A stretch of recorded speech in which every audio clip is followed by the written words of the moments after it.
You know what? We can kinda see where they're coming from. Welcome to WatchMojo.com, and today we're counting down our picks for the top 10 film villains who had justifiable motives.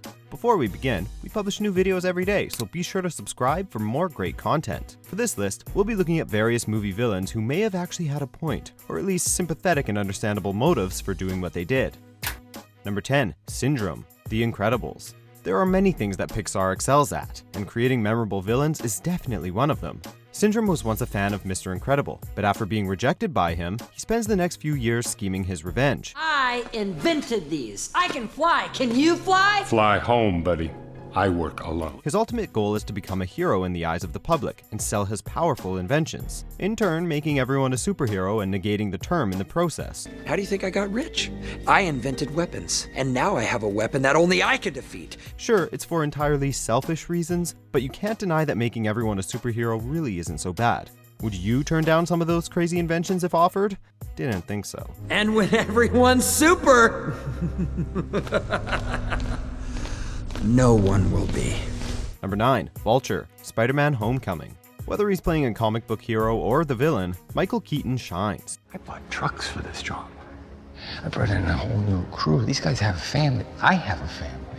I'm all in on this. I could lose my house. I'm sorry, sir. There's nothing I can do. His Vulture is arguably one of the strongest recent comic book villains, at least on screen, and the character's success stems from both Keaton's performance and the writing behind him.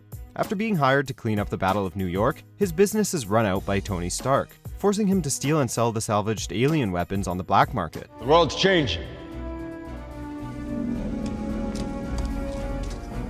It's time we change too. He doesn't want to rule the world like most comic book villains, he just wants a comfortable life for his family, and he will do anything to have it, including selling alien weapons for money. Those people, Pete, those people up there, the rich and the powerful, they do whatever they want. Guys like us, you and me, they don't care about us. Number 8. Cypher, The Matrix. Just imagine this for a second. You're living your life peacefully, and then some mysterious guy shows up, informs you that you're just a glorified battery for a race of angry machines, and that your entire reality was a simulation to keep you pacified. Welcome to the real world. He frees you, and you now live in a hunk of steel and eat mush all day. You'd probably want out too. Cypher gives up Morpheus to Agent Smith, and in exchange, he gets to plug back into the Matrix and have his memory wiped. I'm tired, Trinity. I'm tired of this war. Tired of fighting, I'm tired of this ship.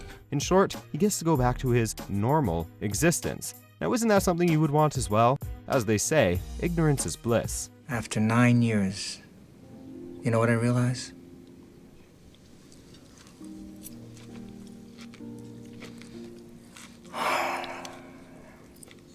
Ignorance is bliss. Number 7. Raoul Silva, Skyfall. Silva doesn't want to rule the world via ice-shooting satellite or whatever. He just wants some good old-fashioned revenge. She sent you off to me knowing you're not ready, knowing you will likely die.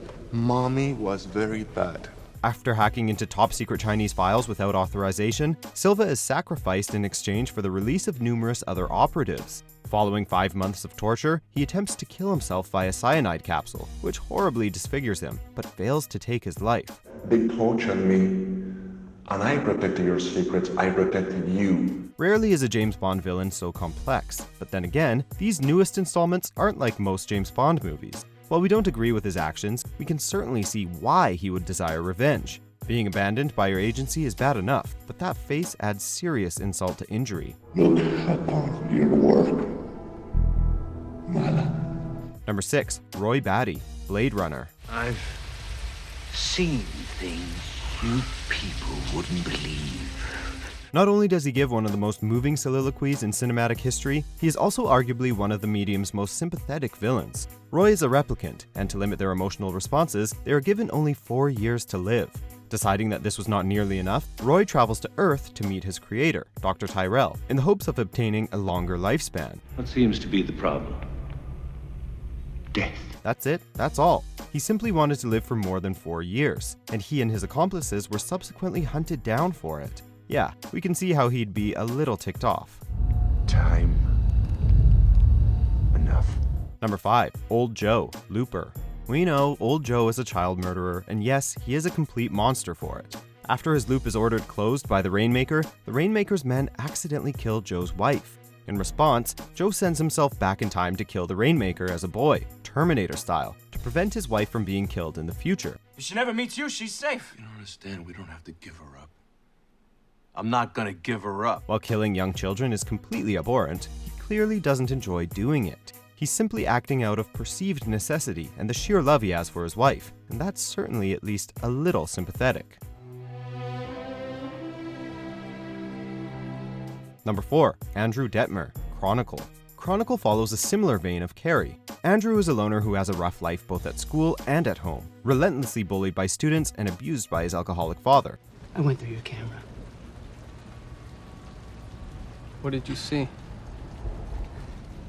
Just you being a loser. Add to the fact that his loving mother is painfully dying of cancer, and you've got an emotional bomb waiting to go off. When Andrew obtains superpowers, however, he sees himself as an apex predator and begins to use these forces for evil, including ripping teeth out of his bullies' mouths and violently lashing out at his father. And, like Carrie, the message is clear. Maybe we should treat each other a little better, lest someone snap. I'm an apex predator. Number 3. Magua, The Last of the Mohicans. Though the novel painted an even more nuanced and complex picture of this character, the film adaptation still did an admirable job in helping us understand Magua and his motives. And, like many other villains, he has revenge on his mind. His entire village was burned to the ground by the British, his children were killed, and he was taken as a slave by another tribe. Magua's children were killed by the English. I was taken as slave by the Mohawk who fought for the gray hair. In his mind, all his misfortunes stem from the gray hair, i.e. the British. Magua will put his children under the knife, so the gray hair will know his seed is wiped out forever. While that may not warrant all the violence that Magua caused, we can certainly understand how such pain and grief served as grounds for revenge in his eyes. Number 2. Koba, Planet of the Apes franchise. Koba. Hi, I'm Will. Torture can certainly do terrible things to the mind of a man, or an ape. Before Caesar's rise, Koba was moved from lab to lab and was subjected to countless tests and forms of abuse throughout his life. Due to his endless torture at the hands of humans, he soon grew an intense hatred towards them, which in turn led him to becoming a genocidal maniac who wanted the entire human race eliminated.